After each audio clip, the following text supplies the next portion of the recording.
Filipino traditional armband ang paksa natin ngayong araw at ang ating panauhin ay mula na sa buskalan.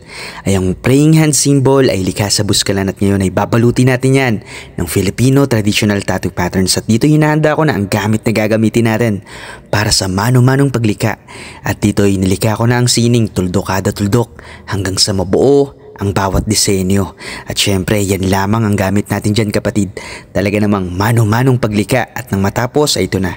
Ito ay binubuo ng baybayin ng Hiraya Manawari o nawa ay matupad, padayon para sa pagpapatuloy, alon para sa kalakasan. At ang kanyang asawa ay nagpalikha rin. Baybayin handpoke tattoo naman ang ipinalapat niya. At ito ay baybayin ng salitang pamilya.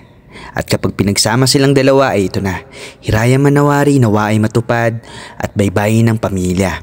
Batik o tattoo na pinagbuklod ng pag-ibig at syempre masaya ang ating panauhin. At dito lamang yan sa Sinag Baybayin.